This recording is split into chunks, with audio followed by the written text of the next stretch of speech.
Vous savez, dans les comités, quand on fait de la recherche, il y a des comités d'éthique et on doit toujours déclarer des conflits d'intérêts. Alors, on m'a demandé de parler des personnes âgées et des populations vieillissantes. Alors, je vais dire tout de suite que je suis en conflit d'intérêts. Bof. Pas tant que ça. Est-ce qu'il y a des gens de 65 ans et plus ici? Ah, il n'y a personne qui ose, hein? Ben, moi. Bon, alors voilà. Moi aussi, je vais parler de chiffres, et puis moi aussi, j'ai l'habitude de parler très vite. Et je me suis aperçu aussi qu'avec l'âge, on devient sourd, ou en tout cas, on a des problèmes. Et plus M. Kondandriopoulos parlait vite, moins j'entendais. Alors, évidemment, ça ne veut pas dire que je vais avoir besoin d'un appareil et puis que je vais faire en sorte d'avoir des opérations à l'oreille que je vais coûter très, très cher.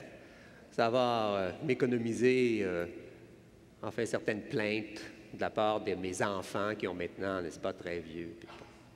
Alors, voilà. Maintenant, ce qu'on va parler ici, je voulais parler de l'apocalypse démographique, mais je ne pense pas que je vais avoir le temps. Je vais tout simplement souligner cette histoire de taux de dépendance. Alors, ce que je veux souligner ici, les taux de dépendance, c'est le nombre de travailleurs par personne âgée, ou bien encore le nombre de personnes âgées par travailleur. Et on va souvent utiliser ce chiffre, cette donnée, pour faire peur au monde. Bon, il y a toutes sortes de façons d'envisager cette question de la dépendance. Je n'en parlerai pas ici. Ce que je vais dire, cependant, et je crois qu'en ce qui concerne le vieillissement, cette façon de faire est très importante. Il n'y a pas d'apocalypse ni de catastrophe, mais il y a des défis, par exemple. Et ce n'est pas en niant les défis, et ce n'est pas en niant les défis que pose le soin, les financements, les services aux personnes âgées que l'on va faire disparaître le défi et les défis. Il faut savoir affronter les défis. Et je crois qu'un service public de santé et de services sociaux est le meilleur cadre pour pouvoir agir dans le bon sens. Mais un cadre n'est jamais qu'un cadre. Un cadre vaut aussi par la peinture qu'on met dedans, puis la peinture qu'on met dedans, c'est des gens qui, effectivement, doivent exercer leur métier. Et entre autres choses, c'est vous qui devez exercer votre métier et faire en sorte que ce qu'il y a dans le cadre réponde aux besoins des gens. Alors, je vais aller tout de suite aux dépenses de santé. Bon. On parle souvent des défis, n'est-ce pas, que pose le vieillissement et le vieillissement de la population au Québec. Et en particulier, vous allez lire plusieurs articles qui projettent les coûts de santé dans le futur, dans 30, 40, 50, 90 ans dans certains cas. Et évidemment, on dit le vieillissement est le grand problème. En fait, comme j'ai dit tantôt, le vieillissement, même de la population, c'est un défi, ce n'est pas une catastrophe. Mais dans les coûts de santé, ce que je vais faire ici, on va observer deux choses, deux grandes raisons qui font en sorte que les coûts de la santé vont augmenter à cause du vieillissement. Pour commencer, le vieillissement lui-même. Vous savez tous que plus les gens vieillissent, soi-disant, plus il coûte cher. Alors, on va regarder cet aspect-là, dans quelle est la part du vieillissement dans l'accroissement des dépenses de santé. Deuxième des choses aussi qu'on dit, on fait de plus en plus de choses aux personnes âgées, c'est-à-dire l'intensité des soins et des services que l'on donne aux personnes âgées augmente. Évidemment, à ce moment-là, moi, ici, je n'ai pas les chiffres pour distinguer les prix et l'intensité. Alors, on va faire deux choses. On va examiner l'effet du vieillissement, puis on va examiner l'effet des prix et de l'intensité. Et on va se demander, en fonction de l'âge de la population du Québec, qu'est-ce qui s'est passé au cours des 10 dernières années? Alors, ici, on est en train de parler là, de l'accroissement moyen annuel des services de santé. D'accord? On parle en fonction de l'accroissement. Accroissement annuel. En général, de 1998 à 2007, en dollars constants, comme on dit, c'est-à-dire on ne tient pas compte de l'inflation, enfin, on tient compte de l'inflation, on enlève l'inflation, les coûts des services de santé ont augmenté au Québec d'à peu près 2,8 par année. Ça, c'est l'accroissement annuel des dépenses de santé de 1998 à 2007. D'accord? Alors là, on va se demander, oui, mais qu'est-ce qui se passe par groupe d'âge? Est-ce que ce sont les personnes de 65 ans et plus, c'est-à-dire moi, qui fait en sorte qu'il y a eu cette augmentation de 2,8 par année, ou bien est-ce que c'est d'autres groupes?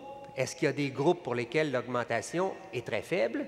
Et là, ce qu'on va regarder, c'est l'augmentation qui est due au vieillissement. On isole l'effet du vieillissement. Alors voilà ce qu'on obtient. En bas, ici, vous avez les groupes d'âge. Ça commence par les plus petits que 1 an, et puis ça va, la dernière, qui, vous autres, se trouve à être à votre gauche, ce sont les 90 ans et plus, et c'est par groupe de 5 ans. Vous voyez qu'effectivement, plus petit qu'1 an, l'augmentation est un petit peu en haut de 0. Vous voyez, il y a une ligne qui est 0. Et ce que l'on peut remarquer, c'est qu'il y a 2 grands groupes d'âge qui augmentent, où vraiment il y a des augmentations importantes au cours des 10 dernières années des dépenses de santé dues au vieillissement. Mais étrangement, un de ces groupes-là, ce n'est pas les 65 ans et plus, ce sont les 45 à 65 ans. Les baby boomers. Il y a combien de baby boomers dans la salle?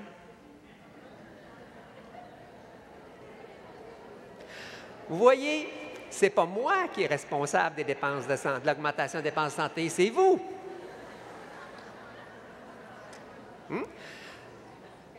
Alors, le deuxième grand groupe d'âge où, effectivement, il y a des augmentations importantes dues au vieillissement de la population, ce sont les 75 ans et plus. Puis remarquez les groupes qui sont dans le milieu. Le groupe dans le milieu, c'est de 65 à 75 ans, c'est moi. Moi, je suis responsable de juste 1 de l'augmentation des coûts des services de santé. Ça, c'est les 65 à 75 ans, ça. Alors, vous voyez, il faut toujours faire attention quand on parle des coûts du vieillissement. Qu'est-ce qui augmente, qu'est-ce qui n'augmente pas? Maintenant, si on met là-dessus la moyenne générale, on s'aperçoit une chose intéressante. C'est uniquement, vous voyez, il y a juste des petites pointes qui dépassent la ligne rouge. La ligne rouge, c'est la moyenne générale, ça. Et il y a beaucoup de groupes d'âge qui sont en bas. Évidemment, ce sont les plus jeunes. Mais ce que ça veut dire, c'est qu'il y a tellement peu de groupes d'âge qui sont en haut de la moyenne qu'il faut bien qu'il y ait d'autres choses qui mènent le système et qui font en sorte que les coûts des services de santé augmentent en fonction de l'âge. Et ça, c'est peut-être les prix puis l'intensité. On met les prix puis l'intensité. Ici, vous avez les prix puis l'intensité qui est en rouge par-dessus le vieillissement. La ligne rouge, c'est l'accroissement des dépenses de santé qui est dû à l'augmentation des prix de l'intensité. Vous pouvez voir que chez le groupe des très jeunes, plus petit qu'1 an, en fait, l'augmentation est négative, est moins 1 par année. Puis regardez donc les 85 ans et plus, puis même les 80 ans et plus, c'est-à-dire les 3 dernières barres, ils sont en bas de 0. C'est-à-dire que de 1998 à 2007, en termes d'argent, les 80 ans et plus, n'est-ce pas, on a diminué, soit le prix, soit l'intensité, soit les deux, des services de santé qu'on leur donnait. C'est pas 20 yens, hein? C'est tout à l'envers, ça, là. Et si on regarde ce qui se passe là où ça semble augmenter, qui sont alentour de 2 c'est en fait les plus jeunes. Évidemment, ce sont chez eux qu'on peut faire le plus de choses avec la médecine d'aujourd'hui. Un autre groupe, c'est-à-dire à partir d'à peu près 30-40 ans, il y a une diminution, n'est-ce pas, des taux d'accroissement avec l'âge. Donc, l'intensité des soins que l'on donne, n'est-ce pas, diminue. En fait, il y a un décroissement de la croissance. Plus on vieillit au Québec, à partir de 40 ans, moins le taux d'accroissement des dépenses de santé a augmenté. Jusqu'au point où, comme j'ai dit tantôt, ceux de 80 ans et plus, il y a eu une diminution de l'intensité. En fait, il y a eu une augmentation de l'intensité chez qui? Chez les 70 à 80 ans. Et ça, c'est qui? Qu'est-ce qui arrive à 70-80 ans? Ceux qui travaillent dans les hôpitaux, là, ceux et celles qui travaillent dans les hôpitaux. Actuellement, c'est précisément la couche d'âge où on peut faire médicalement énormément de choses. Ce sont souvent des personnes qui ont quelques maladies chroniques, mais pas trop, et pour lesquelles des procédures médicales, des procédures chirurgicales deviennent de plus en plus indiquées et pour lesquelles on peut effectivement réussir un certain nombre de choses. Et ce sont des gens aussi qui, parmi elles, on ne sait pas évidemment qu'ils sont en fin de vie, mais parmi celles qui seront en fin de vie, c'est probablement les personnes qui sont les plus susceptibles de gagner des années de vie en fonction des traitements qu'on va leur donner. Il y a de la rationalité dans le système. Alors, quand on regarde maintenant l'accroissement total par groupe d'âge, ce que l'on s'aperçoit, c'est que finalement, le groupe d'âge des 15 à 20 à 30 ans, il y a un accroissement qui est à peu près l'équivalent de l'accroissement général, que chez les 75 ans et plus, il ne dépasse pas beaucoup la moyenne générale. Regardez, ce sont les 4 dernières lignes à la fin. Ils sont quasiment sur la moyenne générale. Et ceux qui vraiment dépassent la moyenne générale, ce sont les baby boomers, c'est-à-dire ce sont les 4 lignes, horizontales qui sont en haut de la barre rouge. Monsieur Bélan, encore 1 minute, s'il vous plaît. D'accord. Donc, il se passe toutes sortes de choses extrêmement intéressantes que malheureusement, je n'aurai pas le temps de parler. Maintenant, ce que je veux dire, et ça c'est important, et je pense que c'est une attitude à avoir, il y a un film d'Anthony Page, 1997, qui s'appelait « Jamais je ne t'ai promis un jardin de roses ».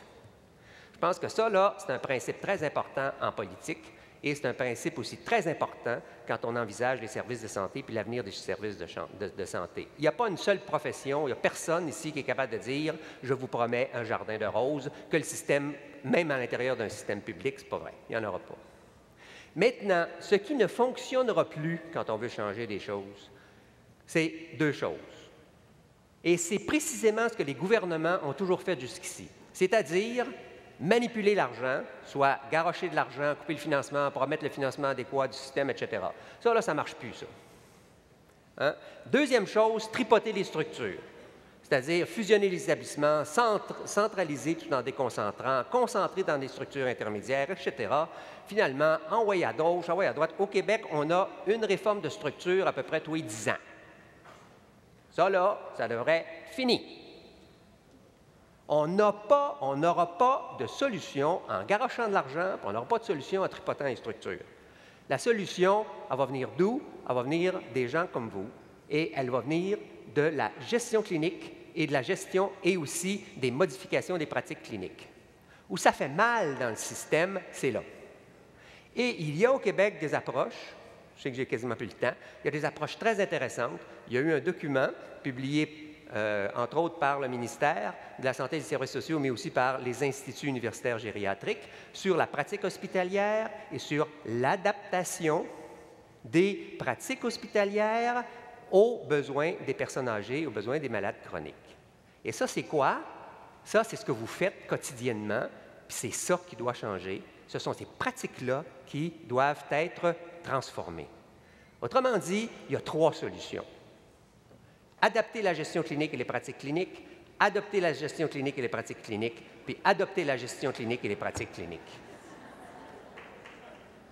Vous êtes des professionnels, vous travaillez avec des professionnels, vous avez des responsabilités vis-à-vis des patients, vous avez la capacité de faire ce genre de choses. Et c'est ce genre de choses qu'on attend. Maintenant, ce n'est pas le gouvernement qui va le faire parce que les gouvernements sont incapables de faire ça. C'est vous autres qui allez le faire. Et ça, là, au Québec, on ne l'a jamais fait. On l'a fait par petits motons, mais ce ne sera plus suffisant. Il va falloir le faire de façon beaucoup plus systématique. Mais là, c'est la chose qui est la plus difficile à faire. Quand je vous dis que je ne vous ai jamais promis de jardin de roses, c'est ça que je veux dire. Par ailleurs, vous avez la compétence pour le faire et c'est la grâce que je vous souhaite. Merci beaucoup, M. Bélan.